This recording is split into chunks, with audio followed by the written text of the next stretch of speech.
I want to share with you an interview, kind of podcast that I made with my friend Sebastian about what the fuck is Tantra. So we get to understand this philosophy in a very down-to-earth way, in a way that can be really relatable and understandable. So Sebastian is one of my best friends. He's like such a crazy creature, full of fire and passion and very direct. He's like a great coach. He teaches in yoga teacher trainings and he's a tantra teacher and he's such a cool guy. I love to have conversation with him. I really love this interview so much. This is really potent. So if you can stay until the end and watch the video till the end, that would be amazing because this is really good stuff there. Sebastian, thank you so much for being here with us today. We're recording the sound here. Just attended his retreat that was super amazing and I filmed some stories on my Instagram. If you don't follow me, tick. This is my Instagram and tick. This is his Instagram. And yeah, and some of you were really curious about what was happening in this retreat. The first question is, how can you describe Tantra in one sentence? You know, I think that's one of the most difficult questions, and every time people ask me that, or even I have been asking for my teachers what Tantra is really, I have been studying with a few powerful, knowledgeable teachers. Every time they answer different things. So if I need to summarize now what Tantra is in one sentence, I would say spiritual technology, which is basically using the most powerful tools we have in this realm for awakening, for self-recognition, for remembering who we really are beyond all these layers. So most of the ancient philosophies, they were never saying how to be more happy, how to be more authentic. They was like, okay, this is life, this is suffering, like the Buddhists, right? They were talking about dukkha. So Tantra is a spiritual technology for awakening the ultimate self-recognition in a very summarized words. Okay, thank you for that. What is your interest for Tantra? How did you come into Tantra? I guess my whole spiritual path started from a space that I was feeling very, very lost. At some point, I was following what my family and society were telling me what to do. This is the path. This is the way of living. And try to always show up the best way, and the best way is being happy. Clinging to happiness and anger is not very good, which for me at some point got very narrow. And especially me coming back from a Christian Catholic background from my family, then the path is very narrow, right? This is the way, and have faith on this God. Follow these commandments, don't do this and do that. Otherwise, if you do that, which is not very good, is out of the set of morality from in our church, you eventually get punished or something like this. So a lot of guilt and shame. A lot of guilt and shame and fear with things that I feel were natural for me, right? So, including sexuality. Shame, guilt, and fear to be in a specific way and to take specific decisions in my life. And then I start my spiritual path through Ayurveda, yoga, meditation, and that's powerful. I still practice that and I teach that in yoga teacher trainings and retreats. Specifically, Tantra is one of the main messages, or one of the main principles, is the fullest embrace of life. You embrace life in all its aspects. So when I start reading and learning about this, that, hey, sexuality and spirituality, yes, it's allowed. It's divine. It's divine. So one of the main principles as well, they're talking about the divinization of life, like nothing exists that is not sacred. So a temple, yes, but also a piece of rubbish on the floor, you know. It's not like life is good, death is bad.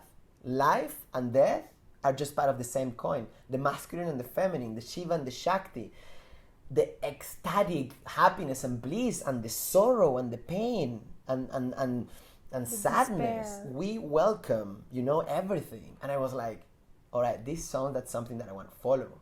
If you are telling me that I don't need to be a monk to be really spiritual, and I can find some degree of liberation in the world, not of the world, not as a renouncer of the world, but in the world, not as a monk, but somebody that has the relationship, that has sex, that work in a company, can use tools as the body, as the breath, as sexuality, as anything, as love, as tools for awakening.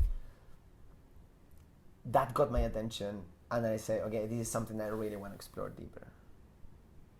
So how did you start to explore it? Like, how do people start if they want to explore Tantra? What was your experience? So, or what do you recommend for people? In my experience, was very natural. I feel like normally life push you and show you whenever you're ready. I don't believe like you need to find the guru and the guru will initiate you. I think life is your guru, life is your master, and life will, when you're ready, will show you in your face. And if you are aware enough, you will like, okay, I'm going for it. I'm taking this training. I'm taking with this person. I'm reading this book, or I'm committing to this everyday practice that involves self-intimacy, right? Because this is key when we are talking about Tantra, before experiencing intimacy with others. So I'm going to be aware enough to take all these decisions and take all this practice and eventually read the messages that the life as my guru to go for it. So I was exposed to this. I feel like when I was ready, I was exposed to go to certain schools. And in that moment, I met somebody who was initiating a specific tantric lineage, who helped me some way. And then I found another school through this person and so on. So if you're watching this, maybe it's a call as well, It's like, hey, why I'm exposed to this knowledge? Why karmically I'm exposed to this powerful, interesting, and if you're curious about it, definitely. I mean, reading a bunch of books, maybe we can put some like books at the end of the videos as recommendations. Yeah, or specific places to visit, specific schools, trainings. Yeah. Or the retreat that I'm organizing actually is quite introductory. Yeah. I mean, you have been there. It was like it was talks. Really amazing, like really easy to understand, down to earth, ancient philosophy, but like for modern days. Really, it felt really good. So I really recommend your retreats. That's why I'm doing this video. Thank because you. I really loved this retreat and the way you explain Tantra. So I don't see anyone else who could explain it as well as you right now. So yeah. So retreats like that you can have an introductory approach that involves how to integrate yourself, right? How to integrate your masculine and feminine, your yin and yang, how to integrate your child and your mature adult, how you integrate your pain, right? It's like how you're going to use your pain as a fuel also for transformation, for third eyes opening, right? It's all about integration. It's all about embracing the full aspect of yourself. It's embracing the divineness and the beast, as Jungian psychology would say, right? It's embracing the archetypes. And words to basically embrace the different aspect of yourself that lives within. Tantra is a practice of integration. And exploration. And you need to explore to integrate that. And you need to learn how to express it through experience. Yeah. So I'm going to read some of the questions that I found on Instagram. Cool. So mainly people were asking why everyone think Tantra is about sex. What can you answer to that? As I was saying before, Tantra looks for liberation in the world, not out of the world. You don't escape from the world. So this is a good, interesting comparison that you can make from the ascetic point of view. The ascetic, it will renounce the world. I don't want relationships. I don't want sex. I don't want marriage. I don't want wine. I don't want Tinder. I don't want Instagram. I'm going to the cave. I don't even want hair and clothing. I'm just living to this place, and I'm going to meditate and awaken by myself. Fair enough. Very powerful, very difficult, and very powerful. Yeah, I did Vipassana. It's this type of meditation training, and this is very difficult. Don't talk, no sex, no expression. No expression. Keep it for yourself and deal with it. Which I still find a lot of value of it. Yeah. Especially to learn how to calm the monkey mind and find this, what yoga says, chitta vritti nirodha, is like stealing the fluctuations of the mind. I think there's a lot of value and it's necessary. So that's the ascetic point of view. The tantric point of view is full embrace of all the aspects of your life. Sexuality is very powerful. So if a tantric, from the tantric point of view, will say, okay, everything is sacred, everything is divine, everything is non-dual. So you're going to see what is the most powerful tools for me to realize who am I ultimately. Because not knowing who you are is the main root of suffering from the Samkhya, Yoga, and Tantra perspective. So what I'm going to use, I'm using my body, the breath, I'm going to use pranayama, I'm going to use mudra, bandha, kumbhaka, breath retention, all this visualization practice, chakra meditation. What else is powerful? Love, whatever is powerful. Sexuality. Connection. So if you put all these things together in terms of like, if you put sexuality with love and connection, it's the Ferrari. Could be a Ferrari of spiritual practices. If you can use the power and the energy that you build in sexuality, same energy that can create another baby, another human. Why is sexual energy so powerful? Exactly because of that. I mean, because you can create. Is the energy of God. There's nothing more powerful and divine that you can create. You can create a song, which is beautiful, a painting. You can create another human being with flesh and bones and self-conscious about the world, and this can be a source of love to the whole planet. Like, it's insane the knowledge and the intelligence that is within the body. What keep your heart beating? You can create another human through sexual energy. What if you use that energy for spiritual awakening?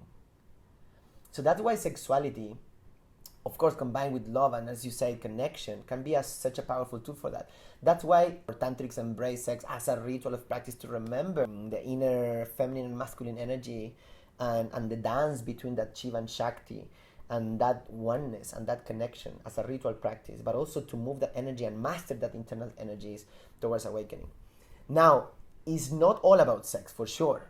It's not, and this is super important. My teachers say sexual tantra is 3% of the whole tantric practices. In the ancient philosophy, but exactly. In the modern days, we use a lot of sex for tantra. Sure. So that's the thing. Why? First, I mean, there's two reasons for that. First of all, because it's powerful, and tantrics use anything that is powerful for awakening, right? And the second reason is sexuality itself has been so repressed and pushed down in the last thousands of years.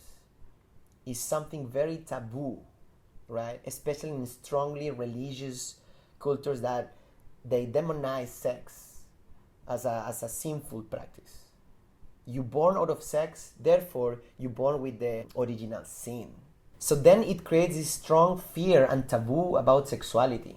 There is a lot of shame and guilt in sexuality. Many traumatic experiences come from repression of sexuality, and that manifests in naughty ways, in not very nice ways, and that can create trauma and deep pain, right? So has been so suppressed, something that is so natural.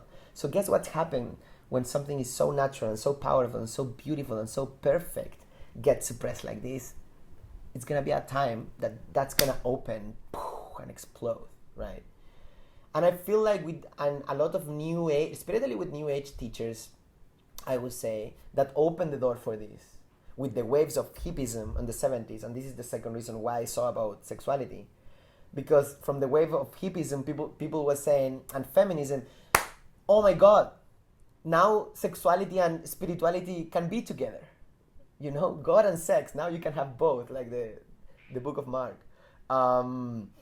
Now it's possible to embrace sexuality as a sacred spiritual practice.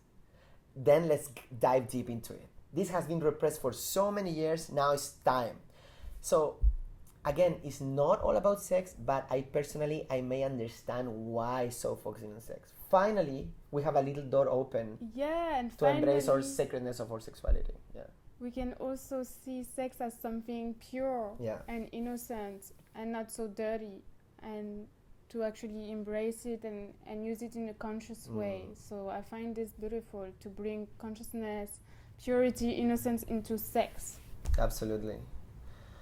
I think it's Osho who said in one of his books that sexuality is very powerful and needs to be understood, and to be understood needs to be experienced. And do you think it's a good thing to encourage in Tantra practices to have sex with many different partners, to explore sex a lot, or would you have a different approach? First of all, there is no sexual tantric practices if you don't have some level of self-intimacy. So before we're talking, I know this conversation is very focused on the sexuality part of Tantra, because for what I read in the people who were asking you, it was all about what is the connection between sex. I guess this is what people are interested, so it's important to be clear on that. But before thinking on experiencing deep intimacy with other people, you need to have some degree and foundations on self-intimacy. That's why in the retreat we did a lot of self-practice, if you remember. We did asana, pranayama, bandha, mudra, mantra. We did breath work of connecting with your own energy and bringing... But even through connection, when we did exercise with connection, Sure, we get to know ourselves. Absolutely. Because we answer questions, we ask questions, so it's like... Absolutely. But if you have no idea who you are, if you don't have done any embodiment practice, if you haven't practiced yoga or meditation before, and you go right to sexual tantra because now you can feel less guilty while you have seen sex, it's like I'm giving you the keys of a Ferrari without you not knowing how to drive a car. If the Ferrari have the potential to go 300 kilometers per hour, you, without knowing how to drive, you may crash that Ferrari in the next corner and you may get hurt. It's playing with fire. It's a spiritual technology. If you have access to deep technology, tantric technology, without having enough foundations of your self-intimacy, the connection with the body, the connection with the breath, and some level of mental equanimity, you will never experience the depth of tantra that involves connection with others. But not only that, you may get hurt as well, right? Or you may get more confused. So again, before answering specific your question, some level of self-intimacy.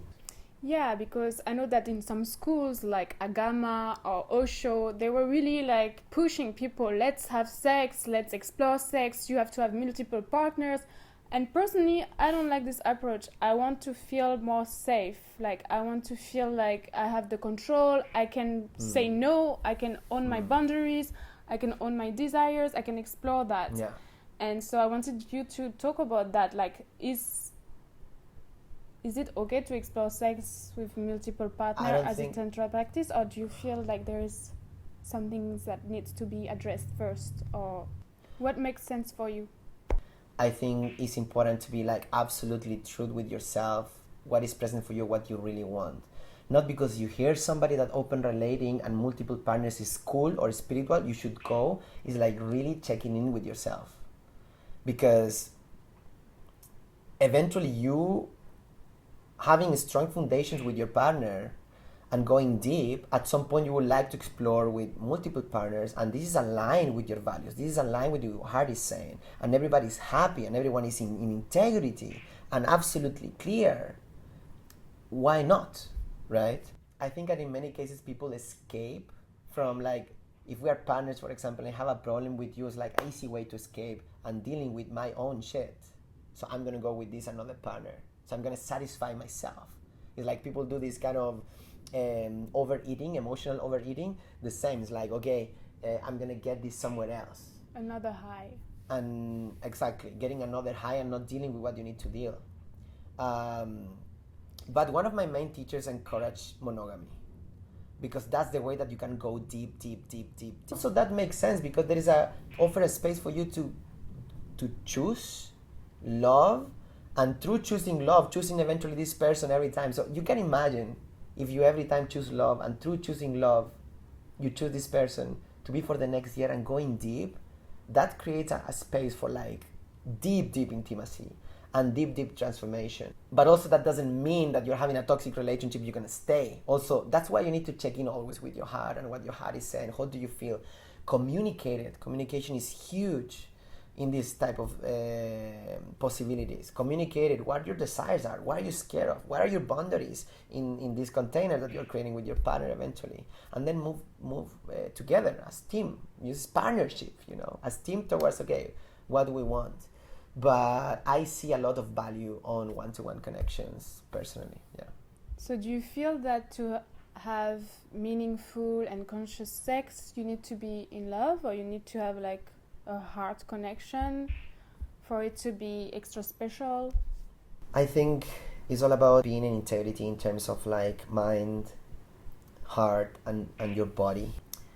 I think you cannot just practice tantric techniques with your partner using your breath and the body and sound and movement just because of this. Or rationally makes sense. Because if you breathe in this way, you can sublime your energy and awaken your kundalini. But this is nothing. Maybe the body is nothing. Maybe the body is, yes, activated. Maybe you feel like in your genitals. Logically as well, but nothing in the heart. Maybe the heart feels something, but the body doesn't. So there is like eventually you feel, oh, there is a disconnection here. Every time there is a disconnection on these three parts, from my perspective, is a no. And this is a very personal approach. It's not something that I use in the ancient book of Tantra, but I would say, well, Tantra talks about integration, and this is the way that I understand that integration. So let's say, if you want to experience deep intimacy with somebody, your logical brain say like, yeah, that makes sense. It like logically makes sense. Then you feel your heart, you feel like deep emotions and deep feelings by that person. You feel it literally in your heart. And then the body is vibrating. You feel it in the body. You feel in the genitals. You feel like this is a hell yes. And when that's happened, if it's a hell yes, then I'm open for the experience. Can you describe what is sublimation of the sexual energy, so people understand what does that mean? Because it's a very tantric thing to sublime the energy. The concept of sublimation of the energy is also a concept that even Napoleon Hill in the book Think and Grow Rich, he talks about it. He talks about that sexual energy, and he talks about partnership and how in the case, like he talked about men, all this creation of men always has been an inspiration of a woman behind, and this sexual, the transmutation, he used the name, the transmutation of that sexual energy, which is sexual energy and is love, use it for like build the Taj Mahal, or use it for build huge big companies that makes tons of money if that is the goal. Even Napoleon Hill was kind of a tantric in that sense, because he was talking about that. It's inner energetic alchemy. So alchemists are well known for transform the elements, right, and work with this alchemia at the chemical level. But then when we're talking about energetic levels, how you use that primal life force into divine energy, specifically in the Kundalini or energetic system of chakras. You have the first chakra is all about survival, grounding, earth. Then your raw sexuality, like I feel that in my body, which is meant to be embraced as well. It's nothing to be ashamed or feeling weird about it. Then your willpower, the Manipura chakra, and your self-confidence and all of that. So how to grasp that and bring it to unconditional love, to bring your ability to express and live your truth.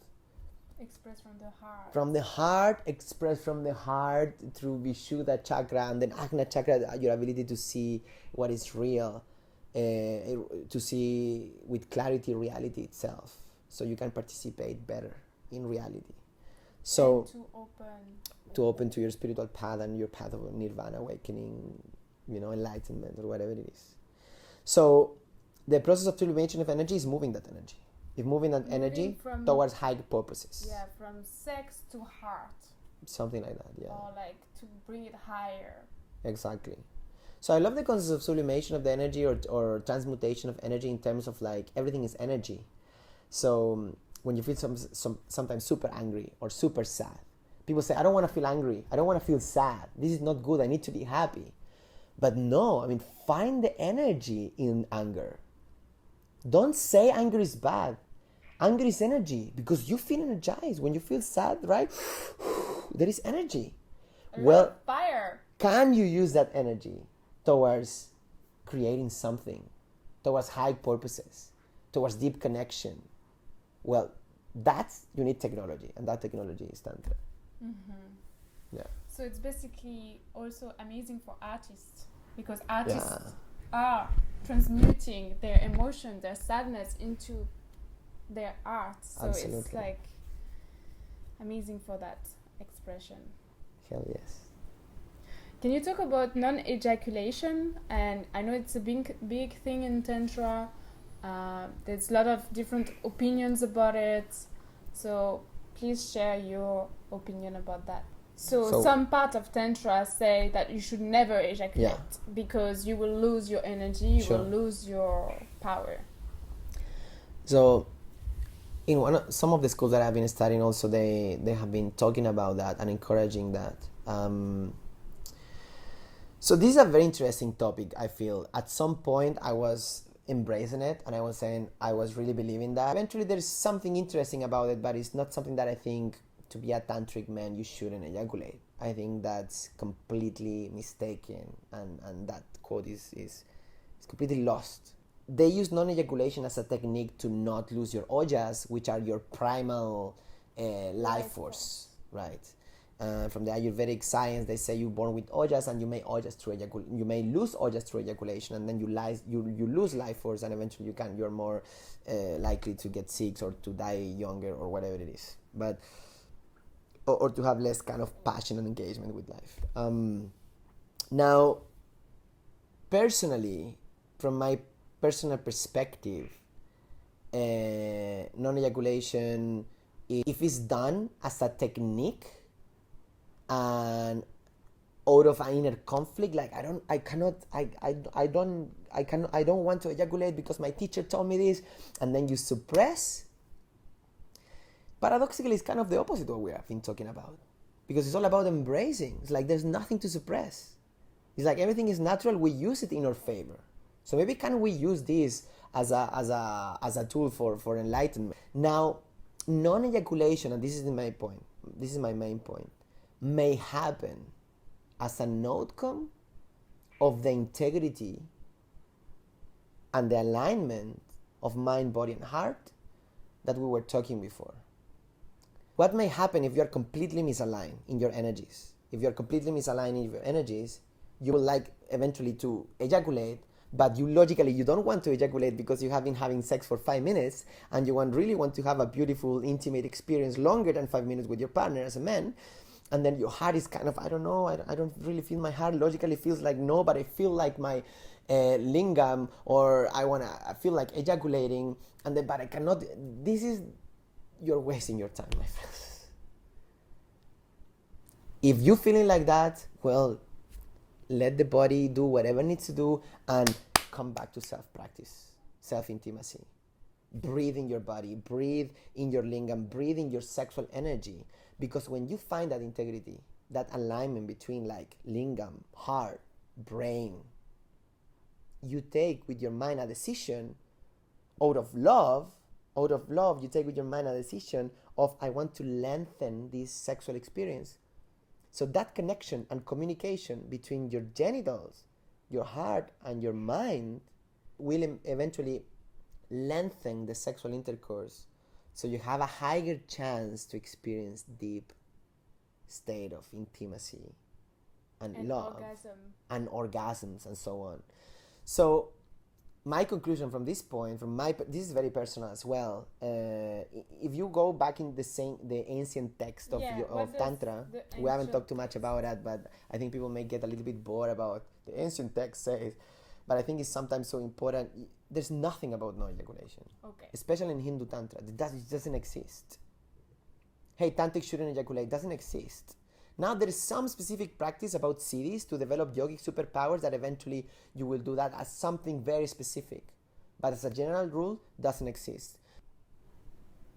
Out of that integrity and connection and that desires from your heart and your mind and your body to lengthen beautiful, powerful, sexual, intimate experience with somebody else, eventually you need to lengthen and to be present and so on. You take that decision. The heart is saying yes. The lingam is saying yes. The brain is saying yes.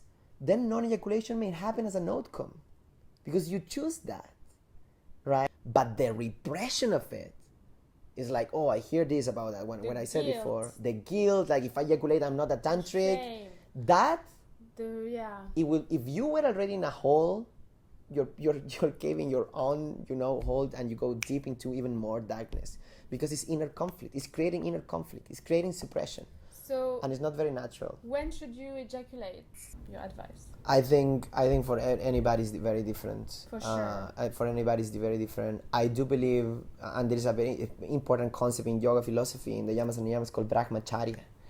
Some people say Brahmacharya is non-ejaculation. Some people, my understanding of Brahmacharya is being aware what is draining out your energy.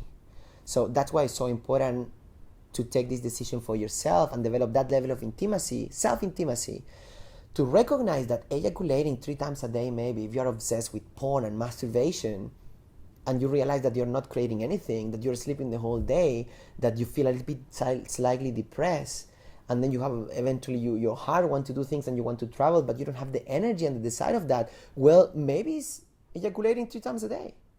Then what if you ejaculate 1 time a week? Now it makes you more empowered and you feel more life force, keeping that sexual energy to create a business, a blog, a YouTube channel, a company. But nobody can tell you that. This is pure self-experimentation. Tantric practices are meant to be experienced. Nobody can tell you anything.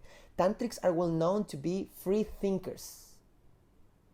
Tantrics were loyal only to truth.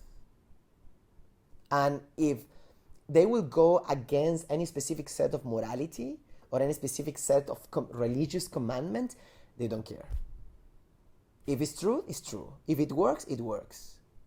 That's why they're like the left-hand tantra, some people call it, is like well known to do that, all these weird sexual or even consumption of specific drugs or things like this from ancient times. I'm talking about even pre-Vedic, thousands years BC. People were scared about tantric because they don't care. They don't care about any moral code. If it works, it works. That's why, answering your questions, maybe ejaculating 1 time a day, you feel empowered, you feel energized, and you're creating. Maybe, that's not your thing. Maybe what is draining out your energy, maybe what is draining out your energy is overeating or hanging out with the wrong person. Then you practice Brahmacharya in that way. Maybe it have nothing to do with ejaculation. You know what I mean? So, an invitation, and this is my invitation, you asked me for recommendations, is like to develop enough self-intimacy to realize is like, if that amount of ejaculation or that amount of sex or anything that I'm doing even beyond sex is draining out my vitality, that is not helping me and not supporting me to create the life that I want to create, or is empowering me. So if that is non-ejaculating never, well, it's up to you. If you feel that you're not repressing anything, you feel fully satisfied and open-hearted, well, go for it. Conscious ejaculation, conscious living, bringing awareness to these specific things, because we're talking about powerful energy. Sexuality is powerful energy. Thank you. Can we talk about orgasm? Sorry, my question is too broad. So in Tantra, is orgasm the goal of sex? So in Tantra, we are talking about, because it's a non-dual practice, and there's perfection, and there's like connection happening right now. Maybe you just, because of layers of your ego, just forgot that from the tantric philosophy and the tantric point of view, there's nowhere to go. There is not a path to enlightenment. You are not enlightened now. If you do this, I promise to you that you will be enlightened. That doesn't exist in Tantra. What exists? We are wholesome beings. We are already there. What you want is happening now. There's no place to go. It's part of it. It's part of it. Because think about that. If you go into the mindset that you need to do certain things to reach somewhere, now you're lacking of something. You're not fully satisfied. And Tantra is inviting you to find fully satisfaction now. Even with the pain, even with everything exactly. what you're experiencing. That's the whole point of integration. Integrating the whole aspect of yourself and find, liberation with that, which that's why it's so beautiful and powerful. So bringing that into orgasms, therefore, you cannot have sex, or you can, but it's not the ideal to have sex waiting and expecting a specific outcome. Because if you are having sex with a partner or a lover and you are waiting and expecting an orgasm, you are not here. You're not present. And the whole point of deep intimacy, deep sexual intimacy, is presence, is key. So, what does that mean, to be present in sex? To be present in sex is being fully satisfied every single second. Satisfaction. Even if you're not satisfied? What do you mean not satisfied? Like, you can have moments during sex where you are not satisfied and you can still be satisfied. How you cannot be satisfied if you and your lover, somebody that you really love, you're having a physical connection where your bodies are becoming one, how you cannot be satisfied? Some people experience that. It's Some people like, are bored during sex. It's a reality. then stop having sex and start to having enough self-practice and start watching the stars and start realizing through your breath and through the cosmos the perfection and the beauty. If you cannot find satisfaction during sex and you're still looking for satisfaction in sex and you cannot find it and you try to reach for specific tools and specific techniques, if I'm coaching or mentoring somebody who experienced that, I will create a space for you to find the orgasm of being human. The orgasms of being alive and being aware of the beauty and the no underlying intelligence of Mother Nature, of the cosmos, of the planets, the movement of the planets, of what keep us alive. Have a powerful orgasm before alone. When you experience that, and then you integrate that, and then you're holding hands with your partner and say, let's make love, let's remembering the beauty and the perfection of being human, oh, you can be bored. You cannot be bored. It's ecstasy. It's powerful. Yeah, thank you. Life is orgasmic itself, so expecting the orgasm, I think, is the wrong approach. Even in, we're talking about tantric massage or yoni massage, lingam massage, it's not about like, oh, finally I will find an orgasm. No, finally you're going to feel and participate in something that is already there. Just participate, just engage in the perfection that is already exists. I like the play, I like the building up, I like the pleasure of the moment. I like this, but some people that I've been talking to, they just want to orgasm. Like if they don't orgasm, they're not satisfied and they just want to come. So yeah, I would like maybe to understand how to bring this perspective of not coming. Orgasm in most of the cases is just a natural outcome of inner integration, of love, of deep connection within and with reality itself. That is organic as well itself. And then when you experience that with a partner, that's a reminder, that's a ritualistic reminder of that. And when people cannot achieve it, the first recommendation is stop trying to achieve it. It's like, it's the donkey who have attached the carrot to himself and he ran towards trying to get the carrot, he will never get it. So it's like catching butterflies. If you chase the butterfly, you will never get it. But if you stand still for a little bit with presence, with your hands like this, maybe the butterfly will stand in your fingers, right? So it's a natural outcome of self-love. And self-love is a natural outcome of self-understanding. And self-understanding is a natural outcome of self-observation. And self-observation is something that you are responsible to practice every day in your yoga mat, with your meditation, with your pranayama. Hatha yoga is a great foundations for self-intimacy. There's different methods, but Hatha yoga is a great foundation for self-intimacy. And if you do that, I promise to you that cosmic, orgasmic sex is going to happen. It's going to happen. It's just a natural outcome of that. Yeah. And is there a different type of orgasms?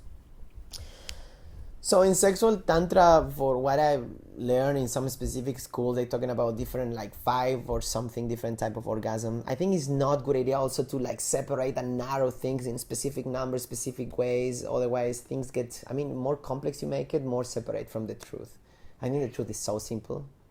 The main concept is so simple: non-duality, divinization of life, everything is sacred, embracing the full aspect of yourself, integration of the all your archetypes and the whole manifestation of yourself. And then like there's 5 types of orgasm. To reach this orgasm, I think you may lose sometimes getting too in the intellectual part of it or in the technique part of it. However, normally in the woman body, the clitoris is in most of the cases the most easy way to reach an orgasm. normally that is the most superficial orgasm that you can get more fast, but also you get a peak and then you get a moment of like a little bit drain, right? In some schools they talk about that the orgasms through stimulation of the cervix, which is one of the deepest part of the yoni, is where you will experience a more deep orgasm.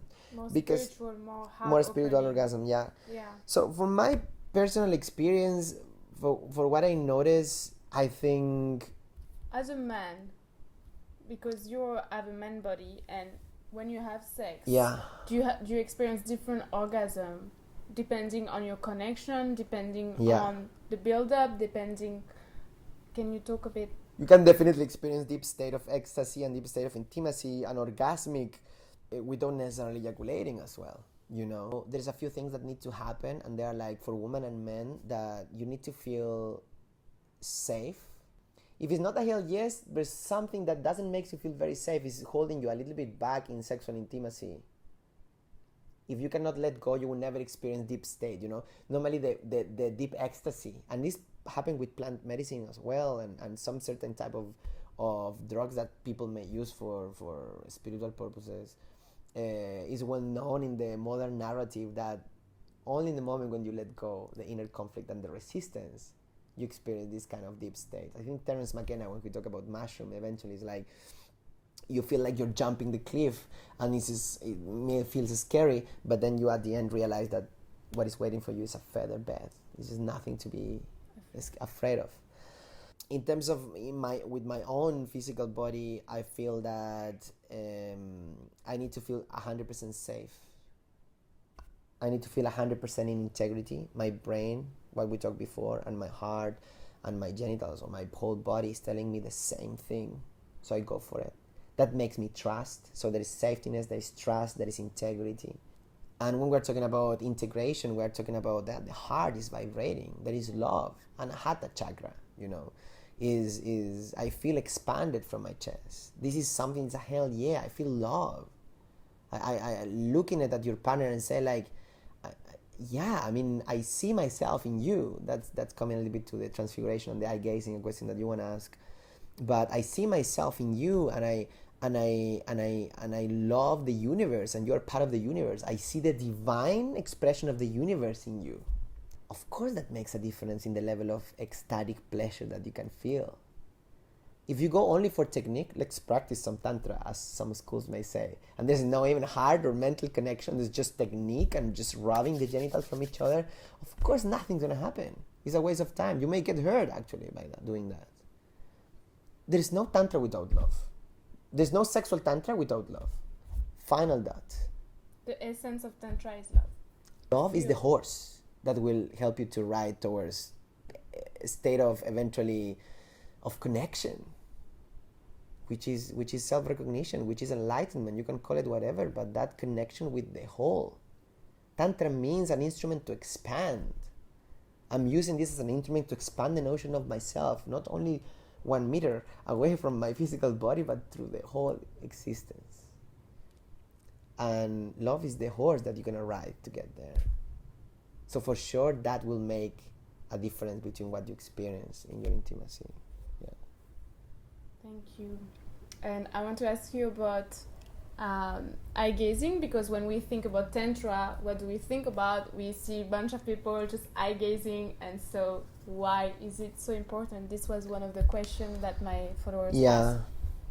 I think, and I do some eye gazing exercises in a way of, first of all in a way of relating and communicating, probably in the most shallow level. Are you able to sit down with somebody and just be present without the need of speaking, of smiling? There is a lot of mask and things that cover ourselves. When you meet somebody, many people have the need of pleasing others or fill gaps of silence. Hey, good to see you. I don't really care what you have been doing, but I will ask you anyway. What you have been doing? And somebody says something that you don't find even funny, but you still laugh. And all this mask is not who you really are. It's moving away from what we're talking now. So just even that's the shallow aspect actually, which is still very deep, I would say, which is like, are you able to sit down with somebody without the need of smiling or pleasing, without the need of looking somewhere else, without the need to fill any type of gap, just be. And the practice of presence is a powerful practice. What brings in your system being witness with such level of presence? And that will tell you some things about yourself for sure. You know, you haven't experienced that. It's like, oh, this person makes me feel like this. It's not about this person, but it's about myself.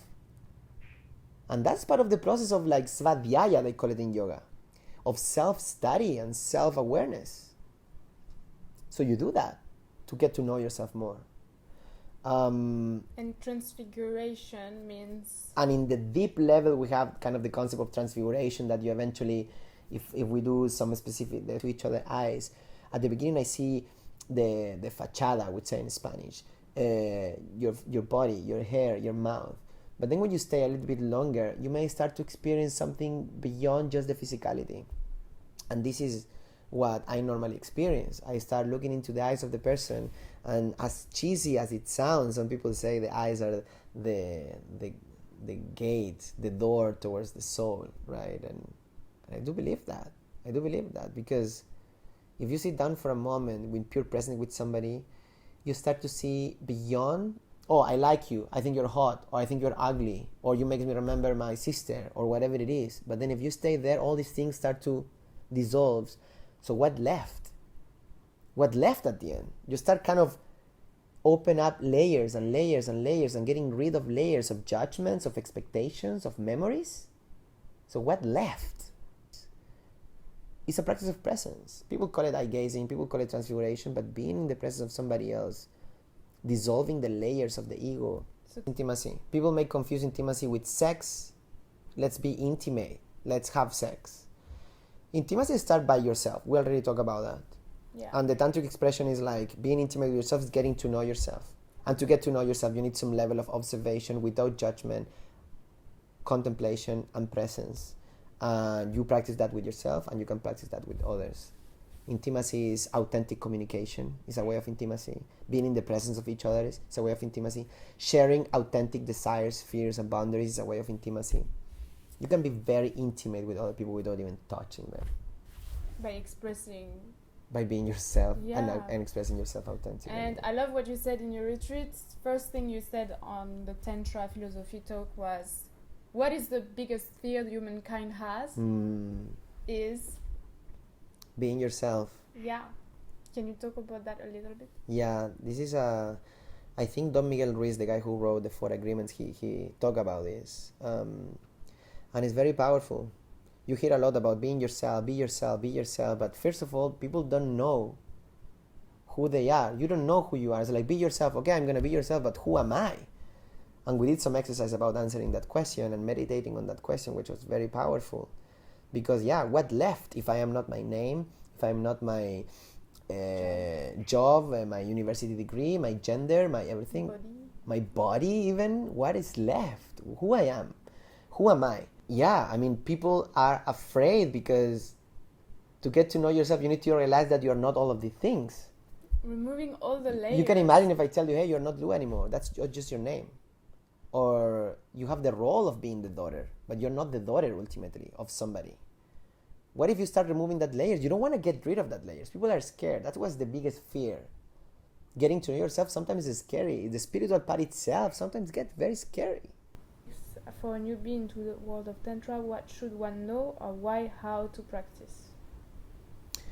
If you're new in the world of Tantra, what should you know and what you should practice? I will definitely practice ways of getting to know myself more.